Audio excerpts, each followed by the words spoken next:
Hello friends, welcome to Exam टैलेंटिस।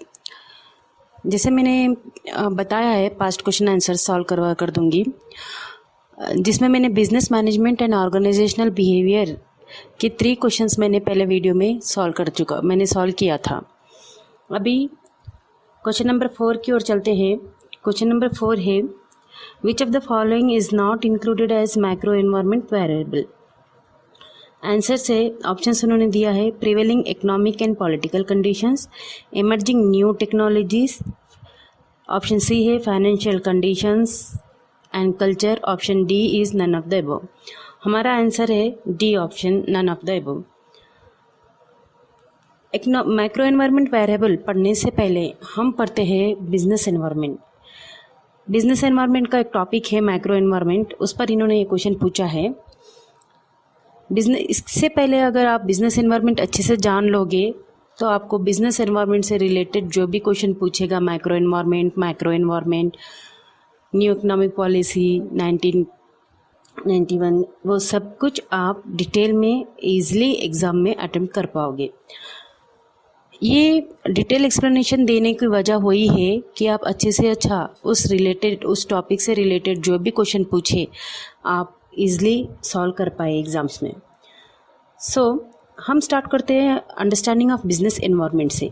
Business environment को proper understand करने के लिए हमको स्टेप बाय स्टेप एनालाइज करना पड़ेगा हर एक एलिमेंट जो बिजनेस एनवायरनमेंट से जुड़े हैं।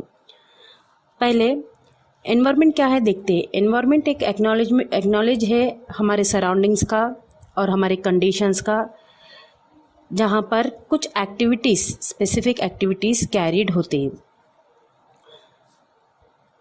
सेकेंडली, हमको पता है कि बिजनेस एक सोशल एंटिटी है जहाँ पर हायरार्की स्ट्रक्चर फॉलो होता है और सारे नेसेसरी आइटम्स एक्टिवेट होते हैं एक दूसरे के साथ मिलकर और एक गोल को अचीव करने के लिए। तो ये एब्सोल्युटली फैक्टर्स है जो इनसाइड और आउटसाइड के बिजनेस ऑर्गेनाइजेशन में प्रोफाउंड होते हैं और बिजनेस एक्टिविटीज़ पर इन्फ्लुएंस करते हैं। In other words, internal and external environment create a business environment. जब इंटरनल और एक्सटर्नल एनवायरनमेंट वो बिजनेस एनवायरनमेंट को क्रिएट करता है, यानी बिजनेस के अंदर का माहौल, अंदर के सराउंडिंग्स, बिजनेस के इंटरनल फैक्टर्स और बिजनेस के बाहर का माहौल, बाहर का सराउंडिंग, वो सब कुछ, ये दोनों एनवायरनमेंट मिलाकर, इंटरनल और एक्सटर्नल एनवायरनमेंट मिलाकर बिजनेस एनवायरनमेंट बनता है, एक बिजनेस का एनवायरनमेंट बनता है। बिजनेस एनवायरनमेंट वो चीज़ होती है जो कि बिजनेस पे इम्पैक्ट करता है और बिजनेस को एक सक्सेस की ओर ले जाता है, बिजनेस का स्केल मेंटेन करता है, बिजनेस का विजन क्या है और उसका स्ट्रैटेजी क्या है, उसके स्ट्रैटेजी को डेवलप करने में पूरी तरह से अंडरस्टैंड करवा कर देता है बिजनेस एनवायरनमेंट।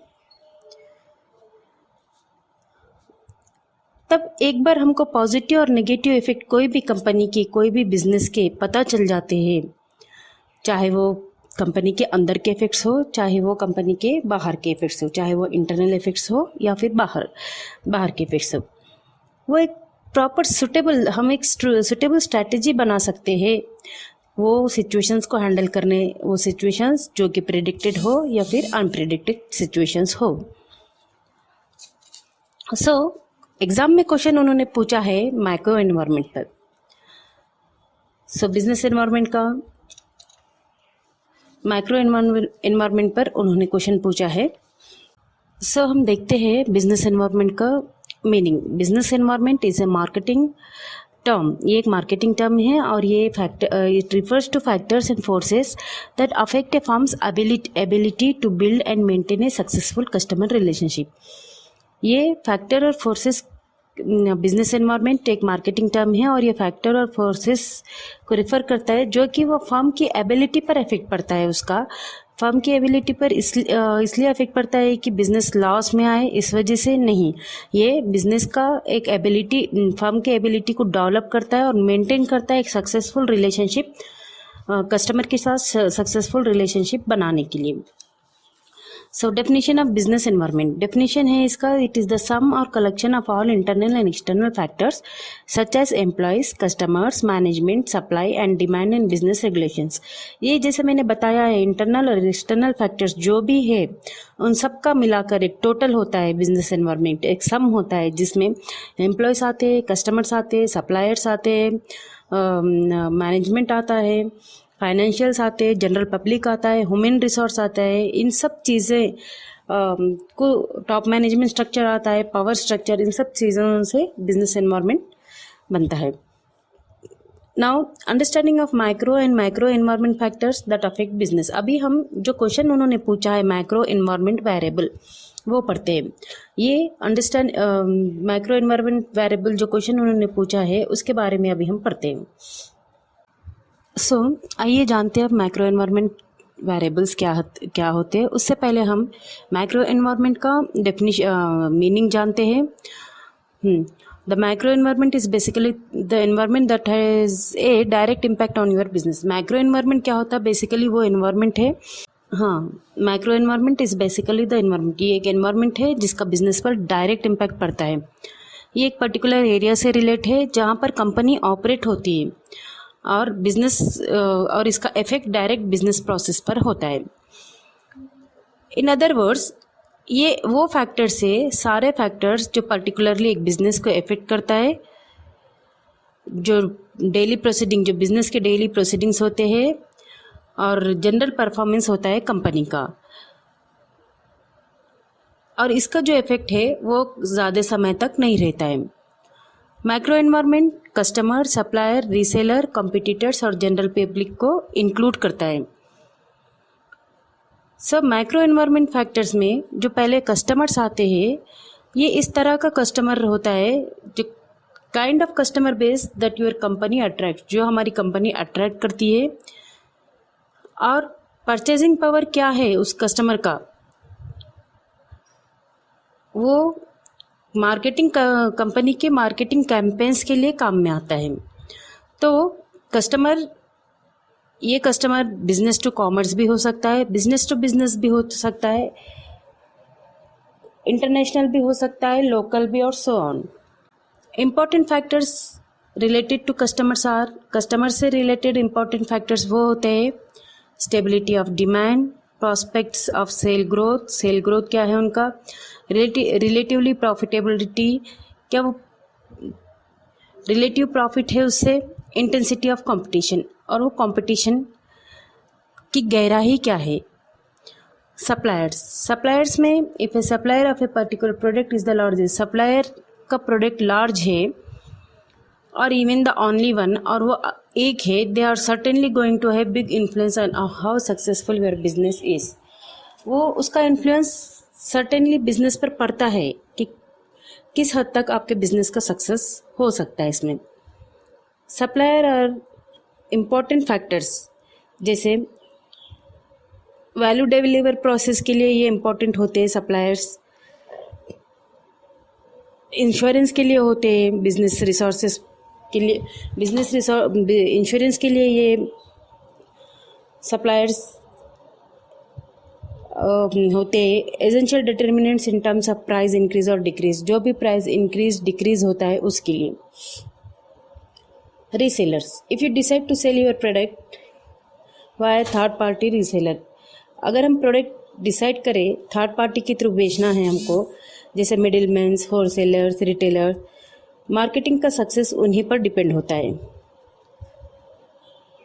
कोई रिटेल सेलर्स का स्ट्रॉन्ग रेपुटेशन भी होता है। It will pass on to your product, जो हमारे प्रोडक्ट पर डायरेक्टली इफेक्ट पड़ता है। जैसे लिंक होता है कस्टमर से और हमारा उन चीज़ों में, तब इम्पॉर्टेंट फैक्टर्स काम करते हैं, जैसे प्रमोशन, सेल, हमारे प्रोडक्ट का किस तरह से हमको प्रमोशन करना है, सेल कितना हमारा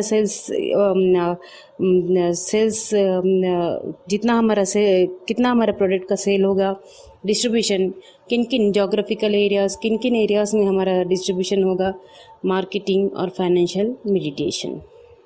नाउ कॉम्पिटिटर्स, अभी माइक्रो एनवायरनमेंट में कॉम्पिटिटर्स भी आते हैं। जैसे logically every business does sell the same और similar, kind of product as you do in your competition on the market. हर एक बिजनेस सेम और सिमिलर प्रोडक्ट बेचता है। सेल्स क्या है, मार्केटिंग टैक्टिक्स में सेल्स किस तरह से करना है, ये बहुत इंपॉर्टेंट चीज़ होती है। हमको कई क्वेश्चंस का आंसर देना पड़ता है, जैसे प्रोडक्ट क्या है, उसका प्राइस कैसे इफेक्ट कर रहा है, इनके फैक्टर्स क्या होते हैं। इसके फैक्टर्स होते हैं कंपटीटर्स के डिज़ायर कंपटीशन, कंपटीशन डिज़ायर है, प्रोडक्ट फॉर्म कंपटीशन, प्रोडक्ट से रिलेटेड कंपटीशन है, और brand competition.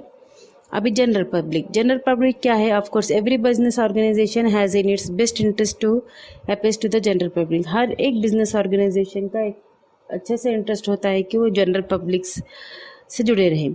Every step that you take to need view from their perspective as well.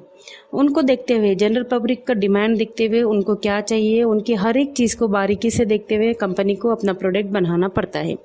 General public में क्या होता है, पब्लिक ओपिनियन, उनका ओपिनियन भी लेना पड़ता है, media, environmental pollution.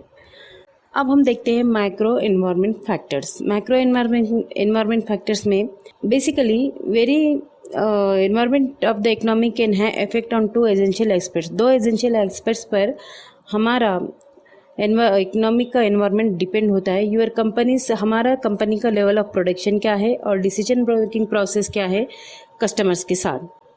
Some examples of economics factor affect business. कुछ इकोनॉमिक फैक्टर से जो बिजनेस को इफेक्ट करते हैं वो है interest rate, exchange rates, recession, inflation, taxes, demand and supply. Interest rates कभी लोन्स के वगैरह के कम ज़्यादा होते हैं, वो भी हमारे बिजनेस पर इफेक्ट पड़ता है। एक्सचेंज रेट्स होते हैं, इन्फ्लेशन होता है, जैसे महंगाई बढ़ गई उसका भी इफेक्ट पड़ता है प्रोडक्ट ऑफ प्राइसिंग पर, टैक्सेस, डिमांड एंड सप्लाई पर। Demographic factors. Each and every chunk of market is affected by universal demographic forces. हर एक मार्केट डेमोग्राफिक फोर्सेस को अफेक्ट करता है। इसमें ये होता है एज, इसमें होता है हमारा एज, हमारा educational level, cultural characteristics, country and region, lifestyle. इनको कंसिडर करते हुए हमको प्रोडक्ट बनाना पड़ता है। जिस कैटेगरी के लोग, जैसे 2 से 5 साल का किड्स है, किड्स के लिए हम अगर कोई क्लॉथ मैन्युफैक्चरिंग कर रहे हैं तो वो किड्स के लिए ही उसी को स्टडी करते हुए, उसका एज, उसका सब कुछ स्टडी करते हुए हमको वो बनाना पड़ता है, ताकि वो चीज़ बड़े जो अडल्ट है उनको काम ना आए। The crucial variables. इसमें क्रूशियल वेरिएबल्स क्या है, how income variables influence business. किस तरह से हमारा इनकम वेरिएबल है वो बिजनेस को इन्फ्लुएंस करता है। एज वेरिएबल, हमारा एज क्या है। इनकम वेरिएबल मीन्स हमारा सैलरी है 10-20 हज़ार और हम पे कर रहे हैं और हम परचेज करने जा रहे हैं 30 हज़ार की चीज़, ये नहीं होगा। तो ये इनकम वेरिएबल भी उनको देखना पड़ता है प्रोडक्ट कंपनी को कि वो किस लेवल तक उनके प्रोडक्ट को बाई कर सकते हैं।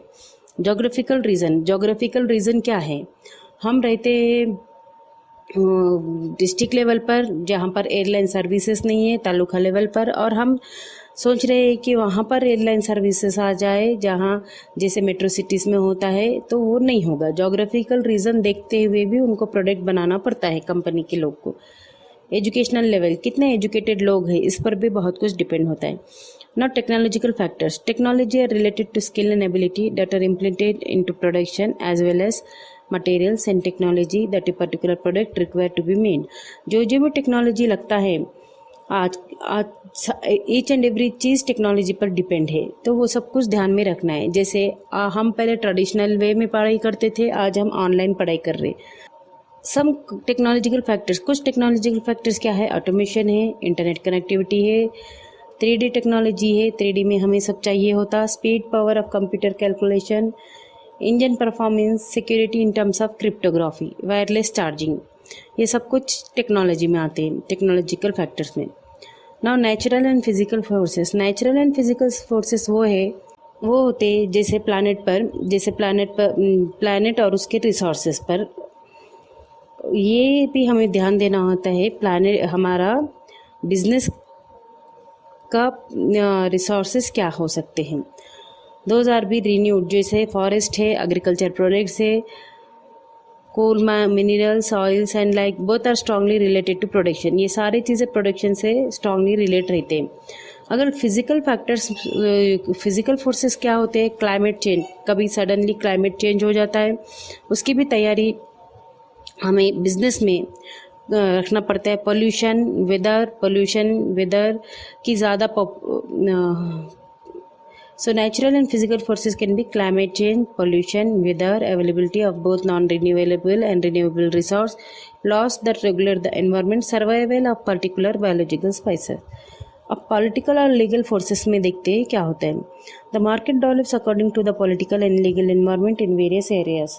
मार्केट कैसे डेवलप होती है? पॉलिटिकल और लीगल एनवायरनमेंट के साथ ही। This means every business need to up to date. हर बिजनेस को अपडेट रखना चाहिए कि पॉलिटिकल चेंजेस क्या हो रहे हैं, लीगल चेंजेस क्या हो रहे हैं, क्या राइट डिसीजंस हो रहे, ताकि हम वो बिजनेस के लिए राइट डिसीजन ले सकें। This generally include legal factors, जैसे कॉपीराइट लॉ है, एम्प्लॉयमेंट लॉ है, फ्रॉड लॉ है, डिस्क्रिमिनेटिंग लॉ है, हेल्थ एंड सेफ्टी लॉ है, import and export business law है। Social and cultural forces. Social and cultural forces means society पर हमारा business का, मार्केट का एक स्ट्रॉन्ग इफेक्ट होना चाहिए, जो कि हैज़ार्डस प्रैक्टिसेस को वो एलिमिनेट करे और सोशल रिस्पॉन्सिबल रहे। वो बिजनेस सोसाइटी के लिए एक सोशल रिस्पॉन्सिबल रहे।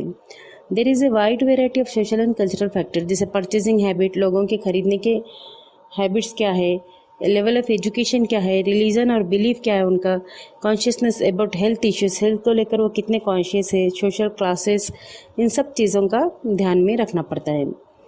सो ये हो गया हमारा micro environment and micro environment, जिसमें आप जिस तरह का भी क्वेश्चन अगर इसमें पूछे तो ये नोट्स आप मेरे पढ़ने के बाद आपको और क्लियर समझ में आ जाएगा कि ये क्वेश्चन आप इस एग्ज़ाम में स्किप नहीं कर पाओगे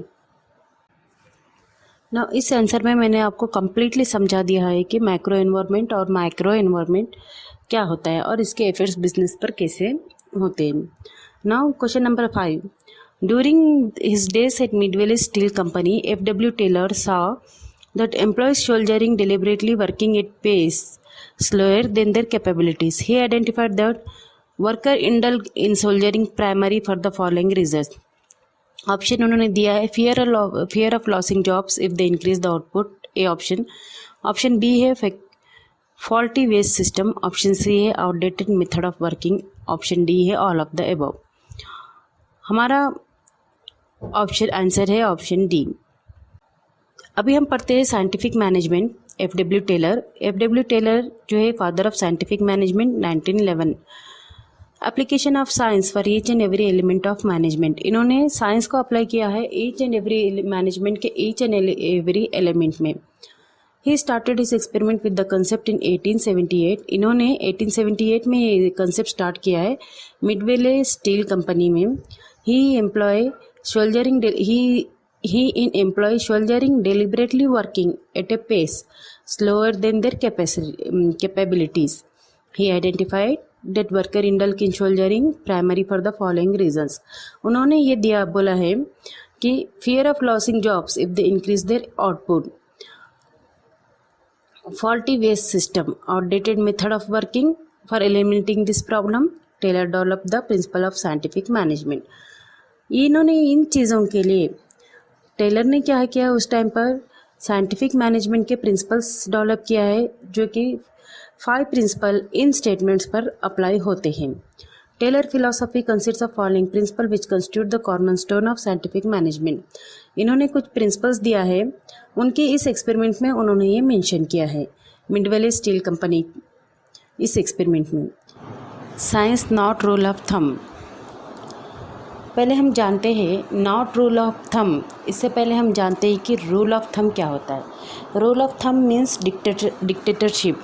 यहाँ पर टेलर ने कहा कि मैनेजर का डिक्टेटरशिप नहीं चलेगा, इस वजह से उन्होंने नॉट रूल ऑफ थंब कहा है। यहाँ पर ट्रायल एंड एरर मेथड नहीं चलेगा, यहाँ पर हिट एंड रन मेथड नहीं चलेगा। टेलर ने बताया है कि जो भी मैनेजर को करना है, एम्प्लॉयज़ पर जो भी टेक्निक यूज़ करना है वो साइंटिफिक वे में यूज़ करना है। इस वजह से उन्होंने बताया कि science not rule of thumb. Means जब भी एक मैनेजर अपने एम्प्लॉयज़ को काम देता है उससे पहले उसको सोचना है, थिंकिंग बिफोर डूइंग। ये कंसेप्ट मैनेजर को अप्लाई करना है ऑर्गेनाइजेशन में। और मैनेजर को यह भी देखना है साथ में कि उसका कॉज एंड इफ़ेक्ट रिलेशनशिप क्या है। वो साइंटिफिक वे में उसे देखना है कि अगर वो काम कोई दे रहा है तो वो प्रॉपर तरीके से हो रहा है या नहीं हो रहा है। उसका कॉज भी देखना है और उसका इफ़ेक्ट भी देखना है। और उन्होंने टेलर ने ये भी बताया है कि अगर कोई वर्कर की एफिशिएंसी मालूम करना है, वर्कर को सही तरीके से काम करवा कर लेना है, तो उसका एक ही तरीका है, वो है वर्क स्टडी। जिसमें आता है time study, motion study and fatigue study. एक एम्प्लॉय का वर्क एफिशिएंसी जानने के लिए वो एम्प्लॉय का टाइम, उस प्रॉपर टाइम में वो उतना काम कर पाता है या नहीं, ये देखना ज़रूरी है। और नेक्स्ट मोशन स्टडी कि वो प्रॉपर टाइम देने के बाद भी वो काम क्यों नहीं हो रहा है, वो मोशन में काम वर्कआउट क्यों नहीं हो रहा है, तो वो काम का लेवल किस तरह का है, वो काम को और क्या चेंजेस लाना चाहिए जिसकी वजह से उतने समय में वो काम हो सके। फैटिग स्टडी, टेलर ने यह भी बताया है कि एम्प्लॉय अगर थक जाता है, थकान की वजह से भी काम की प्रोडक्टिविटी काम कम हो जाता है, तो कितने इंटरवल में कैसे उसको उस एम्प्लॉय को रेस्ट देना है। तो टेलर ने एक ही बात बताई है, अगर वर्कर की एफिशिएंसी जानना है तो उसका वर्क स्टडी करना ज़रूरी है। तो science not rule of thumb, ये जो प्रिंसिपल उन्होंने बनाया है, ये प्रिंसिपल में उन्होंने बताया है कि यहाँ पर मैनेजर की तानाशाही नहीं चलेगी, कोई भी मेथड ऐसा नहीं चलेगा, उसको प्रॉपर साइंटिफिक वे में ही करना है, साइंटिफिक वे में ही जानना है। मैनेजर को कोई भी काम एम्प्लॉयज़ को देने से पहले सोचना है, थिंकिंग बिफोर डूइंग। ये प्रिंसिपल उन्होंने बताया है। नाउ सेकंड प्रिंसिपल है हार्मोनी नॉट डिस्कॉर्ड। इन्होंने इसमें बताया, टेलर ने इस प्रिंसिपल में बताया है कि हर एक ऑर्गेनाइजेशन में दो ग्रुप होते हैं, वर्कर एंड मैनेजमेंट। वो एक दूसरे के राइवल्स होते हैं। वर्कर्स क्या सोचते हैं कि हमें ओवरबर्डन काम देते हैं और पेमेंट सैलरी भी नहीं देते हैं। वर्कर्स की थिंकिंग ऐसी होती है। और मैनेजर की थिंकिंग कैसी होती है? मैनेजर ऑलवेज थिंक कि ये काम के नहीं होते, ये काम देने में हमेशा कमी करते हैं। तो इस प्रिंसिपल में टेलर ने कहा है कि दोनों को, वर्कर्स और मैनेजर को, दोनों को अपना एटीट्यूड चेंज करने की ज़रूरत है। एक दूसरे के प्रति अपना एटीट्यूड चेंज करने की ज़रूरत है। अगर ये दोनों ऐसे सोचेंगे तो ऑर्गेनाइजेशन में काम ठीक से नहीं हो पाएगा। तो उन्होंने इस प्रिंसिपल में यही बताया है कि हार्मोनी नॉट डिस्कॉर्ड, एक दूसरे के साथ मिलकर काम करना ये ज़रूरी होता है। अगर एक दूसरे के लिए राइवल बन जाएंगे, एक दूसरे के बारे में नेगेटिविटी अडॉप्ट कर लेंगे, तो वो ऑर्गेनाइजेशन में काम नहीं होगा और वो ऑर्गेनाइजेशन का गोल अचीव नहीं होगा और वो उस ऑर्गेनाइजेशन की प्रोडक्टिविटी कम हो जाएगी, जिससे कोई भी ऑर्गेनाइजेशन लॉस सफ़र करेगा। तो वर्क प्लेस पर वर्कर और मैनेजर को मिलकर रहना है, एक दूसरे के आइडियाज़ सजेशंस शेयर करना है और एक दूसरे के साथ मिलकर काम करना है। ये इस प्रिंसिपल में उन्होंने ये बताया है। तो टेलर ने एम्फेसिस किया है मेंटल रिवॉल्यूशन, जो कि which means A change of attitude of both groups. ये मेंटल रिवॉल्यूशन प्रिंसिपल भी उन्होंने इसी में लाया है, हार्मोनी नॉट डिस्कॉर्ड में, जिसमें उन्होंने बताया है कि दोनों ग्रुप्स का एटीट्यूड चेंज करना और उस प्रिंसिपल पर बेस रहना, उस वजह से जो कि वो अपने ओपिनियंस और आइडियाज़ शेयर करें एक दूसरे के साथ। कोऑपरेशन नॉट इंडिविजुअलिज्म, यहाँ पर एक दूसरे का इम्पोर्टेंस उन्होंने बताया है मैनेजमेंट और वर्कर का। मैनेजमेंट को रिवॉर्ड और अप्रिशिएट देना चाहिए अपने एम्प्लॉयज़ को और उनसे कुछ हेल्पफुल सजेशंस लेना चाहिए। At the same time employees को भी मैनेजर के साथ कोऑपरेट करना चाहिए, मैनेजमेंट के साथ, और ऑर्गेनाइजेशन का इम्प्रूवमेंट कैसा हो इसका ध्यान रखना चाहिए। Development of workers to their great efficiency and prosperity. उन्होंने टेलर ने इसमें बताया है, जब भी वर्कर का सिलेक्शन करो तो उनका स्किल और एबिलिटी देखो, स्किल और एबिलिटी के बेस पर उनका सिलेक्शन करो। सिलेक्शन होने के बाद उनको ट्रेनिंग्स दो, ट्रेनिंग देने के बाद उनको उन्हीं के काम में फ़िट करो ताकि वो अपनी एफिशिएंसी ऑर्गेनाइजेशन में ज़्यादा दे सके। ये 5 पॉइंट्स में उन्होंने ये क्वेश्चन जो एग्ज़ाम में पूछा है साइंटिफिक मैनेजमेंट के, इन 5 पॉइंट्स पर इस तरह से ये क्वेश्चन उन्होंने पूछा है। तो चलो फिर मिलते हैं हम अगले वीडियो में। Stay home, stay safe.